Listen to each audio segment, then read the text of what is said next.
Are you a racist party? Are you involved in a racist party? No. We're not a racist country, Brian. We've never been a racist country.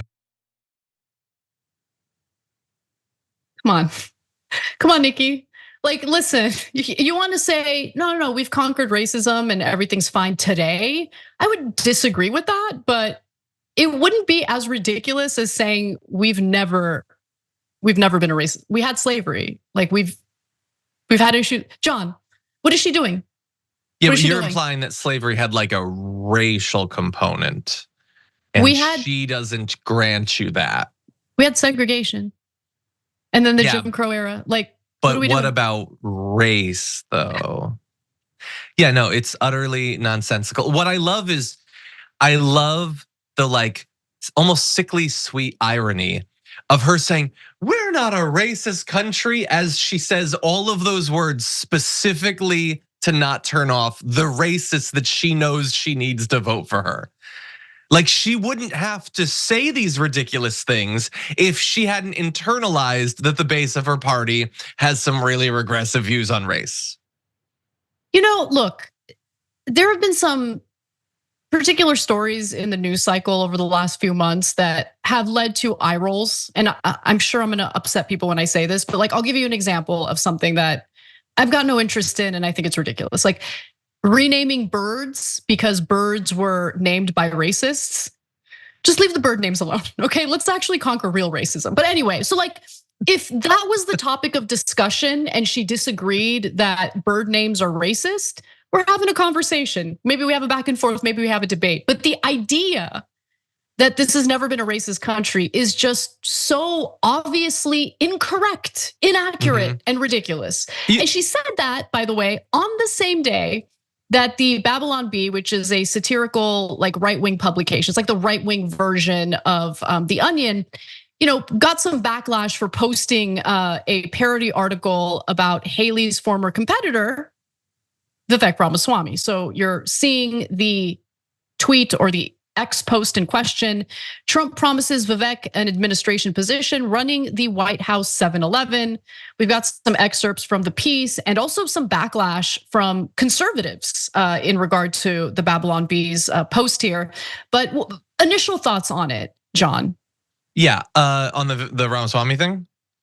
Yeah, it's as lazy as it is racist. It is a joke that didn't need to be made, not just to not needlessly offend people who deserve some compassion, but also because, are you not satisfied with the number of times that that specific joke has been made? Like, did you as a comedy writer think, oh, thank God I am here to right this wrong that not enough people have talked about 7-Elevens or whatever? It's just so lazy. It's the sort of thing that should be your last attempt at comedy before you quit and just become a right-wing, like independent media grifter or whatever. Like, you tried to do the creative thing and it didn't work. So now you just say more explicitly racist things into a camera for YouTube. That's what I would say. Now, I refuse to be offended by this because the very person it's directed toward thinks that there's no problem with it. So if he thinks that it's totally okay for this type of stereotyping to happen, all right. But let's get to how the Babylon Bee actually changed their original story, because they did make some changes. The original fake article jokingly quoted Donald Trump as saying, quote, "I've always said Vivek Rump Salami was a great man, one of the greatest men, to be honest. That's why I've asked Ricky Tikki Tavi if he would accept the honor of running the White House 7-Eleven in the West Wing. Under Biden, the White House doesn't even have a 7-Eleven. Not good. We're going to bring convenience back to the West Wing." So look, it also pokes fun at Donald Trump as well. And it's not it pokes fun at the fact that he's a racist who doesn't care about non-white people's names. Totally. That's accurate. It's based in reality. They don't have a problem with that about him. Yep. And it seems that after getting quite a bit of backlash, including from conservatives, they actually took those mocking names out and replaced them with Vivek. Also, they write that Trump went on to say that he'll work closely with Ramaswamy every day when he takes office, stopping by the official 7-Eleven store located in the halls of the West Wing several times a day for a Diet Coke and one of those delicious they're not delicious, warmed up cheeseburgers under the hot light thingies. Well, arguably that's satirically saying that Trump has bad taste in food if I'm extending way too much of an olive branch to them. Well, it's demonstrably true that he has bad taste in food. Yeah. Anyway, Ramaswamy, you said that they are the right-wing version of The Onion. That is they're trying way too generous. I know that they're copying The Onion, they are trying, but I think that you have to have just a certain level of either talent or at least effort to qualify for that comparison, and they are not even close. This is not about being offended about the racial stuff. I will leave that to the people who are being targeted by the racist jokes for that. But just the laziness should offend all of us, those who appreciate comedy. There was no effort put into this.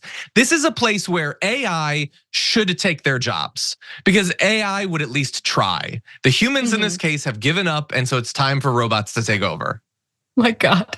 No, you make a really good point because I think that it's important to protect comedy. It's a form of expression. And comedy sometimes, like comedians and satirical outlets, they're gonna try to push the boundaries, and it's a risky thing to do, and you want to allow space for those risky maneuvers to take place. But if you're going to do something that can be widely interpreted as racist, homophobic, sexist, all of that, maybe A/B test it a little bit internally to make sure it's funny, right? Because you do have the ability to do that. But nonetheless, it did lead to some backlash. They clearly knew that the racial implications because they also wrote, when questioned, Trump was horrified at the accusations that any kind of racial stereotyping played in his selection of Ramaswamy, or played into his selection of Ramaswamy. Quote, I wanted to offer the job to DeSantis, frankly, but he's too short to see over the little hot dog display, end quote. Now, some of their usual supporters were not fans of this post. One ex-user said, I'm 100% Trump and think Babylon Bee is a national treasure, but this one is just stupid. You can and should do better. A public retraction seems appropriate here, but I'll still look forward to your stuff. And look, I do wonder if, let's say Ramaswamy in an alternate universe is a Democrat and he's running in a Democratic primary and the same exact thing is written about him. Would they feel the same way about it? Like that, you know what I'm saying? Because far worse has been said and written about Democratic politicians or Democratic activists, left-wing people. There's no backlash to that. It's just, I think the thing that kind of grosses me out about our current political landscape is that everything is super tribal. And if someone, criticizes or says something that you find objectionable about a member of your team, then you're gonna speak out. But if the same type of treatment is implemented against someone on the opposite team, it's totally fine. In fact, I feel like a lot of them join in on it. Yeah, I would say, I guess in this case, the racist impulse is breaking through the tribal impulse because he is, Ramaswamy would have you believe he's a MAGA guy.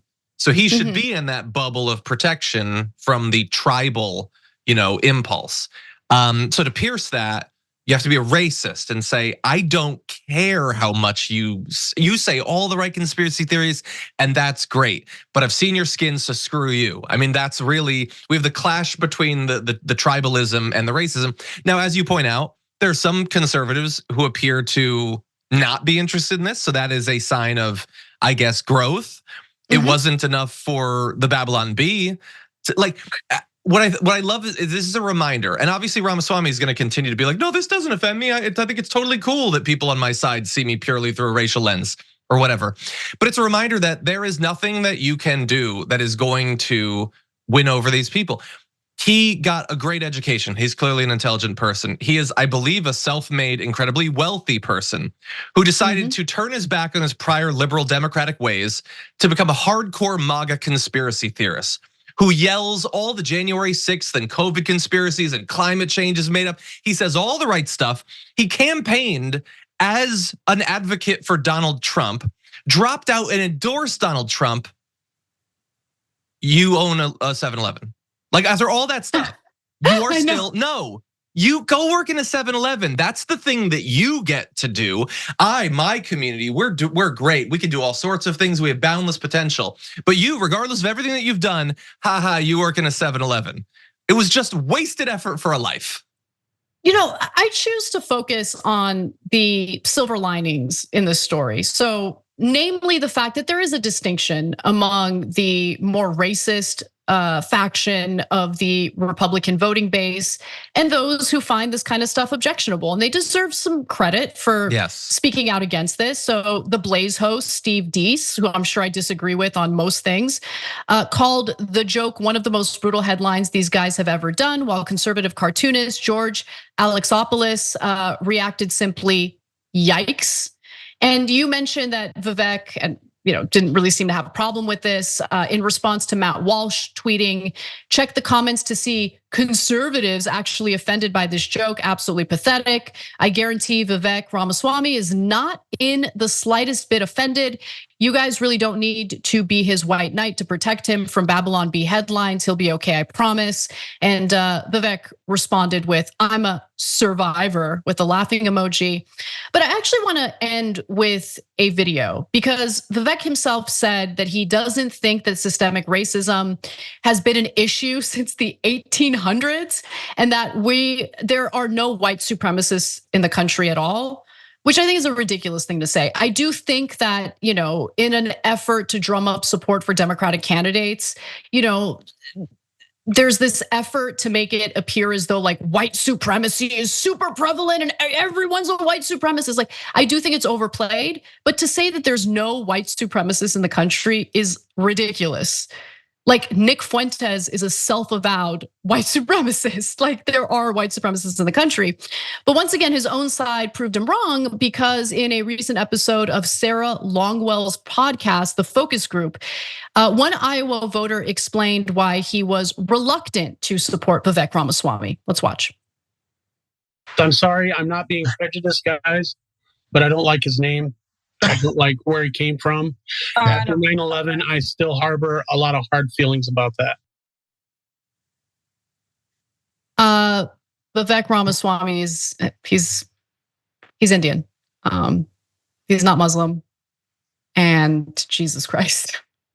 Anyway, thoughts, There's John? so much stupidity bundled up in one thing. Like I don't like when the right is like, well, I think there should be a test before you get to vote or whatever, thinking that certain groups of people wouldn't pass it. But that guy definitely wouldn't pass it, whatever the test is. He ain't making it to the other side. No, he sure is not gonna make it to the other side. So look, I mean, I feel like Vivek is aware of this component of the Republican Party. He's claiming that he's totally fine with it. So I guess enjoy. If you enjoyed this video, that's because of our members. They make us independent, they make us strong, and they make us honest. Become a member today by hitting the join button below.